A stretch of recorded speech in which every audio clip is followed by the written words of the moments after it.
আসসালামু আলাইকুম ভিউয়ার্স, আশা করি প্রত্যেকেই ভালো আছেন। লার্ন কমপ্লিট ইংলিশ স্পোকেন কোর্সে আপনাদের স্বাগতম। আজকে ক্লাসে আমরা শিখব ইংরেজির বাক্য তৈরির বেসিক রুল। কিভাবে খুব সহজেই একটি বাক্য তৈরি করা শিখে আমরা শত শত বাক্য তৈরি করতে পারি, আজকের ভিডিওতে তাই আলোচনা করা হবে। অবশ্যই পুরো ভিডিওটি ধৈর্য সহকারে দেখতে থাকুন। টু বি ভার্ব বা মডেল অক্সিলারি ভার্ব দিয়ে সেন্টেন্স গঠন করা। তার আগে আমরা সেন্টেন্স গঠনের স্ট্রাকচারটি দেখে নিই। এখানে সেন্টেন্স গঠন করার জন্য প্রথমে আমরা বসাবো subject plus to be verb plus মূল ভার্ব প্লাস অবজেক্ট বা বাকি অংশ বসাতে পারি। আমি এখানে কিছু মডেল অক্সিলারি ভার্ব লিখে রেখেছি। Can, could, may, might, must, have, had, used, should. এগুলোকে মডেল অক্সিলারি ভার্বও বলা যায় এবং টু বি ভার্ব বা সাহায্যকারী ভার্বও বলতে পারি। আই ক্যান ডু, আমি করতে পারি। ক্যান শব্দের অর্থ পারা এবং ডু শব্দের অর্থ করা, তাহলে আই ক্যান ডু এর মানে আমি করতে পারি।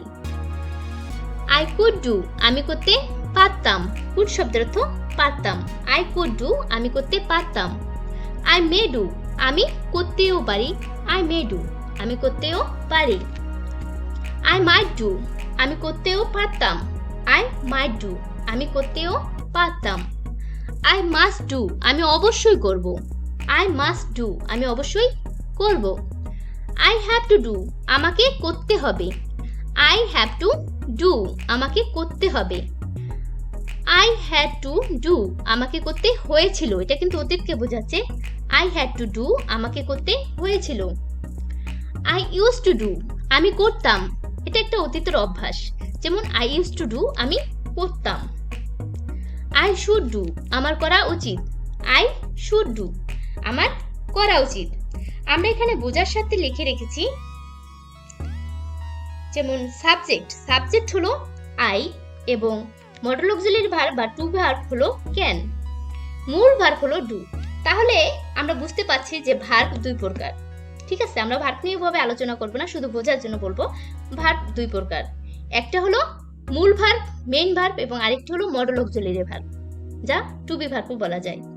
তাহলে মূল ভার্ব হলো কোনো কিছু করাকে বোঝায় মূল ভার্ব, এবং অক্সিলারি ভার্ব হলো সম্ভাবনা, ইচ্ছা এবং প্রয়োজনীয়তা ইত্যাদি বোঝাতে মডেল অক্সিলারি ভার্বের ব্যবহার করা হয়। ঠিক আছে, অবশ্যই তোমরা বুঝে পড়ার চেষ্টা করবে। এখন আমরা এই সেন্টেন্সগুলো দিয়ে কিভাবে একটু বড় সেন্টেন্স তৈরি করতে পারি তাই শিখবো। যেমন আই ক্যান স্পিক ইংলিশ, আমি ইংরেজি বলতে পারি। আমরা এখানে শিখেছিলাম আই ক্যান ডু, আমি করতে পারি।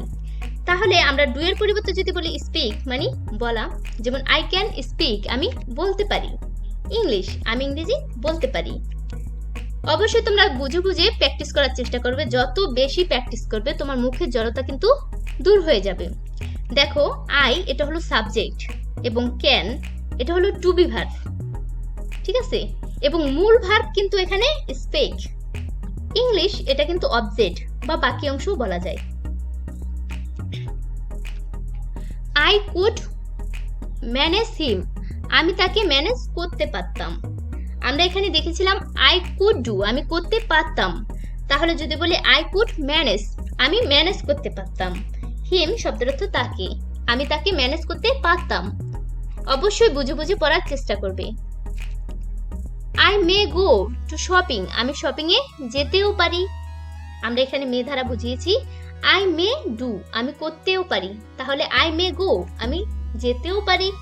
টু শপিং, আমি শপিং এ যেতেও পারি। আই মাইট হেল্প হিম, আমি তাকে সাহায্য করতেও পারতাম। আমরা মাইট দ্বারা বলেছিলাম আই মাইট ডু, আমি করতেও পারতাম। তাহলে আই মাইট হেল্প, আমি তাকে সাহায্য করতেও পারতাম। ঠিক আছে। আই মাস্ট লার্ন কম্পিউটার, আমি অবশ্যই কম্পিউটার শিখব। আই মাস্ট ডু, আমি অবশ্যই করব। তাহলে আই মাস্ট লার্ন, আমি অবশ্যই শিখব কম্পিউটার, আমি অবশ্যই কম্পিউটার শিখব। আই হ্যাভ টু আর্ন, আমাকে উপার্জন করতে হবে। আমরা এখানে দেখেছিলাম আই হ্যাভ টু ডু, আমাকে করতে হবে। তাহলে আমরা কিভাবে বলবো? আই হ্যাভ টু আর্ন, আমাকে উপার্জন করতে হবে। আর্ন শব্দের অর্থ উপার্জন করা। I had to go to Dhaka, আমাকে ঢাকা যেতে হয়েছিল। দেখো, আমরা এখানে দেখেছিলাম আই হ্যাড টু ডু মানে আমাকে করতে হয়েছিল, তাহলে আই হ্যাড টু গো আমাকে যেতে হয়েছিল, টু ঢাকা আমাকে ঢাকা যেতে হয়েছিল। আই ইউজ টু স্মোক আমি ধূমপান করতাম। আই ইউজ টু ডু আমি করতাম, আই ইউজ টু স্মোক আমি ধূমপান করতাম। আই শুড লার্ন ইংলিশ আমার ইংরেজি শেখা উচিত। আই শুড লার্ন ইংলিশ, দেখো আমরা এখানে দেখেছি আই শুড ডু আমার করা উচিত, তাহলে আই শুড লার্ন আমার শেখা উচিত ইংলিশ, আমার ইংরেজি শেখা উচিত।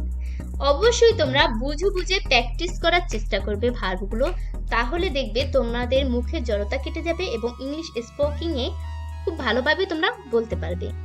আজকের ভিডিওটি এই পর্যন্তই। ভিডিওটি যদি ভালো লেগে থাকে অবশ্যই আমার চ্যানেলটিকে সাবস্ক্রাইব করে দেবেন এবং পাশে থাকা বেল আইকনটিকে বাজিয়ে দেবেন। Thanks for watching video. দেখা হবে পরবর্তী ভিডিওতে। আল্লাহ হাফেজ।